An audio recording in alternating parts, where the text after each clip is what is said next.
Hindi na nga po pala ako virgin. Yung bakla po ang nakauna sa akin. At pangalawa naman po ang kambing.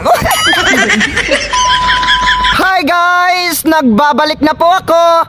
Ako nga po pala si Super DM. At pwede nyo rin akong tawaging Kuya Pugi.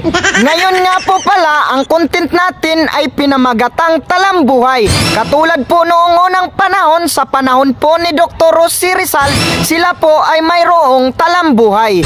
Para po kapag dumating ang panahon na kapag idineklara tayo bilang bayani ng pambansang makabayan, ay hindi na po sila malilito kung ano ang nangyayari sa buhay ko dahil nakasulat na po ito sa libro.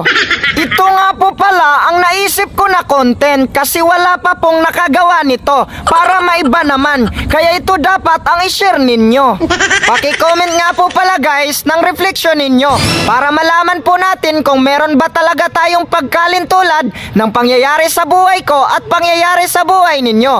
Pero bago po ang lahat, mag-follow po muna kayo sa akin para updated ka sa mga gwapo. So yun po, sabay-sabay na po kayo mag-follow. Ay hindi naman po ako nagmamakaawa sa inyo, pero sana maawa naman kayo. Ako nga po pala si Super DM o mas kilalang Makata ng Bayan. Ipinanganak po ako noong Disyembre 2000 at namatay noong January 14. Ang pag-ibig ko kay Ivana Alawi. Hindi na nga po pala ako virgin. Yung bakla po ang nakauna sa akin. At pangalawa naman po ang kambing. Pasensya na nga po pala guys dahil natawa po ako. Pero may tanong lang po ako sa inyo. Normal lang po ba yung tumatawa ka mag-isa? Para po sa akin, normal lang po yun. At least napapasaya ko yung sarili ko. Hindi katulad nyo, naghahanap kayo ng magpapasaya sa inyo, pero sasaktan lang din naman kayo. Mahirap lang po kami. Yung bahay po namin ay parang bahay ng aswang. Butas-butas po siya at gawa sa buli. Pero yun po ay aking ipinagmamalaki dahil ang mama at papa ko po ay doon nakarami. Katunayan nga po, lahat kami magkakapatid ay umabot na po sa 19. Doon po sa bukid namin, ang pamilya ko po ang pinakamahirap. Hindi po uso ang bigas sa amin. Kapag po merong bigas sa kapitbahay namin, tumutulong po kami sa gawaing bahay para mapakain po kami. Dahan-dahanin ko lang po sa pagkukwento sa inyo kasi po baka maiyak po ako. At dahil nga po sa sobrang hirap, hindi po uso sa amin ang magkaroon ng bigas. Ang palagi po namin kinakain ay nilagang mais hanggang sa tumitirik na po yung mata namin sa kakain ng mais. Sabi ko hindi ako tatawa pero natatawa talaga ako eh. Sige, tuloy. Kung sa Bisaya pa, nagsiga na lang ang among mga mata, pero wag yun may makaon maghapon. Yung anak buhay nga po pala namin ay nangunguling. Tapos minsan po, hindi kami pinapayagan ng may-ari ng binalukan na mamagol. At isang araw po, niyaya ako ng pinsan ko na mamagol daw kami. Sabi ko ayaw ko kasi baka magalit ang may-ari. Sinabi niya po sa akin na nagpaalam na daw siya. At yun nga, namagol kami at maya-maya pa sinabi niya sa akin na tatai lang daw po siya. At pagkatapos po, lumapit po sa akin yung may-ari at galit na galit. Kaya po, naisipan ko po na itapon yung bagol at ang palaw, tapos tumakbo po ako. At dahil malapit na po yung may-ari, buti na lang marami pong mga damo, kaya hindi kaagad ako nakita. Umakyat po ako sa puno ng nyog para magbabaka sakali na hindi ako makita. Akala ko po mahuhuli na po ako kasi ang lapit na po. Ganyan lang po pala ang diskarte. Kapag meron pong naghahanap sa inyo, akyat ka lang po sa taas ng nyog kasi hindi ka po talaga makikita kasi yung naghahanap po ay nakapokus lang po sa baba. At dahil nga po hindi ako nahuli, medyo nabawas-bawasan po yung kaba ko. Kaya nga lang po, ang problema sa taas ng nyog, kinagat po ako ng maraming langgam. Punong-puno po yung mukha ko. Nagtataka po talaga yung may-ari kasi bakit bigla na lang daw akong nawala. Nagsasalita po siya mag-isa. Ang sabi niya, aba marunong din itong magnanakaw. Baka may training ito kasi bigla na lang nawala. Inikot niya nga po pala ang buong gubat at pagkatapos nung nagsawa na siya, umuwi na siya sa bahay niya. At pagkatapos po ay bumaba na po ako sa nyog. Pagbaba ko po, bumalik pala yung may-ari at nagdala ng aso. Kaya po gumapang po ako doon sa gubat. Nakita po ako ng aso, buti na lang hindi ako nakita ng may-ari. Akala niya yung magnanakaw ay nasa kabilang baryo, pero ako po talaga yon, hindi niya lang nahuli. At pagkatapos po nun, doon ko nalaman na niluluko lang pala ako ng pinsan ko. Kaya lesson learned po sa buhay natin. Huwag tayo basta-basta maniniwala kahit pa kakilala natin. Dapat tayo po talaga ang makipag-usap sa may-ari bago tayo kumilos. At nakalimutan ko nga po palang sabihin kanina, sobrang laki po pala ng mga bato na pinaulan ng may-ari. Buti na lang doon ako nagtago sa taas ng nyog dahil kung doon po ako nakadapa sa gubat, baka nabukulan na po ako. Bata pa lang po ako, meron na po akong pusong tagapagtanggol. Isang araw po, hinabol yung kapatid ko ng pinsan ko. Binato ko po ng kahoy ang pinsan ko, nasusugatan yung mukha niya. Akala ko po kasi nag-aaway sila, pero ang totoo po, naglalaro lang pala. Isa po akong makulit na bata noon. Nanghingi po ako ng tuba sa kapitbahay namin. Nilalagay ko po sa buti bago ko inumin. Pero pagdating po ng elementarya, bigla na lang nawala ang pagkabibo ko at pagiging makulit ko kasi hindi po ako nakikipag-usap sa hindi ko kakilala. Kaya inaapi nila po ako dahil alam nila na mahihain ako. 5 taong gulang pa lang po ako ay pinapasok na po pala ako sa unang baitang ng Apolinario Itang Elementary School. Kasi po, pagsapit ng December ay magiging 6 na taong gulang na po ako. So sa madali pong sabi, ako po ang pinakabata sa klase namin. Kaya nahirapan talaga ako na sumabay sa trip nila. Wala nga po pala akong baon nung nag-aaral po ako. Kasi hindi po ako sinasanay ng magulang ko na maghawak ng pera. Kaya po, pagdating ng recess, lumalabas po yung mga kaibigan ko at kumakain ng marami habang tumutulo ang laway ko. Kaya po, kapag nagre-recess, ako na lang po yung mag-isa sa upuan ko. Kada recess po ay hinihintay ko lamang po na lumabas yung mga kaklase ko para po makapagnakaw ako ng papel sa teacher ko. Kasi adik na talaga ako noon. Sabik na sabik ako sa mga gamit dahil wala po akong gamit nung grade 1 po ako. Isang araw po, habang gumagapang ako sa loob ng room para magnakaw ng papel, nagulat po ako kasi meron palang tao sa likod ko. Buti na lang, isa rin siyang magnanakaw ng papel. Nakatulad ko na tahimik lang din sa klase. Grade 1 pa lang po ako pero nagkakagusto na po ako sa babae. Palagi na lang ako nakatitig sa kanya.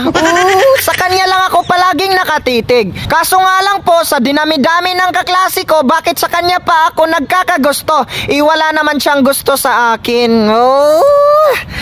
Mayayain po ako nun, pero sinubukan ko pa rin magpapansin sa kanya. Malayo po yung upuan ko, pero lumipat lang ako para makalapit lang sa kanya.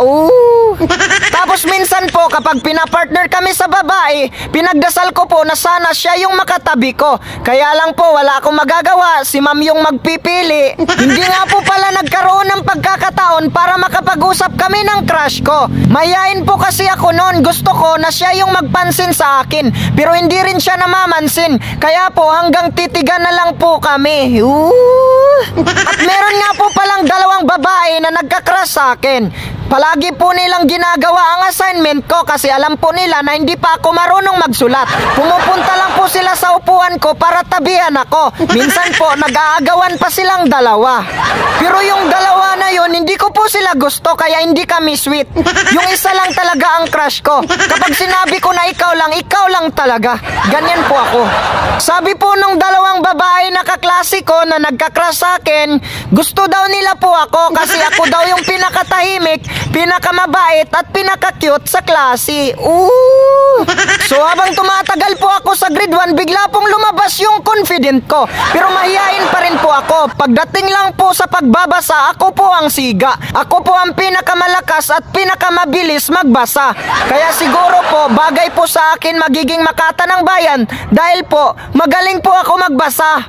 Hindi naman po makinis ang mukha ko. Ang totoo nga po niyan ay marami pong sugat ang mukha ko. Kaya lang halatang-halata pa rin po ang katisuyan ko. At nag-aaral nga po pala ako sa Rondina Atendido National High School at doon na po mas lalong lumabas ang kapugian ko. Kaya mapapalunok na lang talaga ng laway ang mga babae kapag nakikita ako. At nung high school po ako, marami pong mga babae na kaklase ko ang nagagalit sa akin.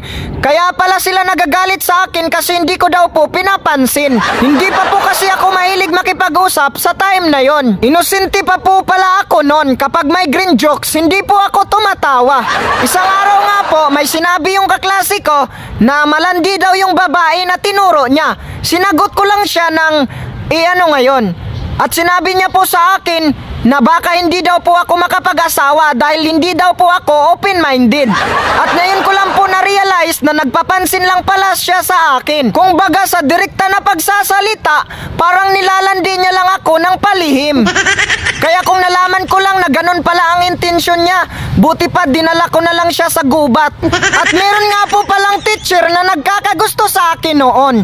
Kapag nakikita niya po ako, nag-hi po siya sa akin. Akala ko po nagjo-joke lang siya kasi hindi po ako nag-good morning kapag nakasalubong ko po siya. Pero sa susunod na araw, nagtataka na lang po ako sa kanya kasi ako lang po ang palagi niyang pinapansin. Yung iba kong kaklase, hindi naman siya nag-hi. At meron pa pong time na kapag nag-hi siya sa akin, may kasama na pong kindat.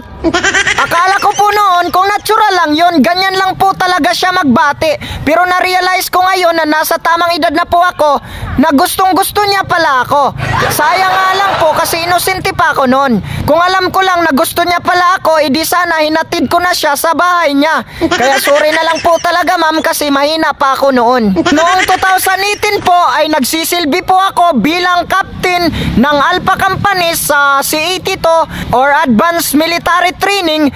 Doon na po nagsisimula lumabas ang pagiging matikas ko at nawawala na po yung pagiging mahihain ko. At dahil nga po sa pagiging matikas ko sa training, marami na po ang na-inlove sa akin at pati na po ang mga senior high school student. Noon po talaga ay mahilig ako umupo mag-isa. At habang nakakumuflage po ako, meron pong isang senior high na tumabi sa akin. At naiinis nga po pala ako sa time na yon kasi tinabihan pa lang po ako pero tumitigas na yung kargada ko. Kaya nahiya na ako tumayo kasi baka malata nila. Napakalakas ko pala noon. Hindi po tulad ngayon na vlogger na ako. Palagi na lang po ako nagpupuyat kaya mahina na po ako ngayon.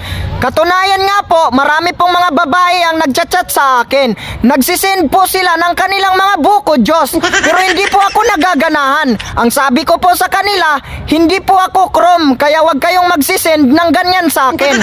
At 2023 nga po pala, pumunta po ako ng Maynila. At meron po ako nakilala sa skincare station. Napakaganda niya po at napakatangkad. Yun yung mga type ko po. Pero hindi ko po siya nililigawan kahit palagi po siyang naka-smile sa akin. Kasi po, kaedad ko lang siya, imposible naman na wala siyang jowa. Yung mga bata nga ngayon, meron ng jowa. Pero kung napanood mo man tong video na to ma'am, kung single ka pa, sana mag-chat ka po sa akin. At isang araw nga po, pumunta po ako ng Divisoria at naglakad-lakad po ako. Meron pong babae ang nagsasabi sa akin pero hindi ko po maintindihan. Lumapit po siya sa akin at gumaganyan po siya kaya doon ko na po naintindihan. Ang sabi niya po sa akin, 500 lang daw po, 2 putok. Tumingin po ako sa bulsa ko, kulang pala yung pera ko. Kaya ito lang ang masasabi ko sa inyo. Lesson learned, kapag gumagala kayo, huwag kayo magdala ng maraming pera para iwas sa tukso. Kasi yung pera talaga ang number 1 na nagbibigay ng tukso. Hanggang dito na nga lang po pala guys. Maraming salamat pala sa inyong panonood. Shoutout nga po pala sa mga bata na pumupunta dito. Rido Emmanuel Sipagan Dooma. Okay, shoutout nga po pala kay Rido Emmanuel Sipagan Dooma. At shoutout nga din po pala kay Prince Aldrin Lisano. Shoutout nga po pala kay Joseph Lasaga. Tama ba? Apo. Oh, aper. Yan. O, ikaw. Ciao. At shoutout nga po pala kay Regine Climaco. Oh, tama? Ayun. Dito muna tayo, Gar.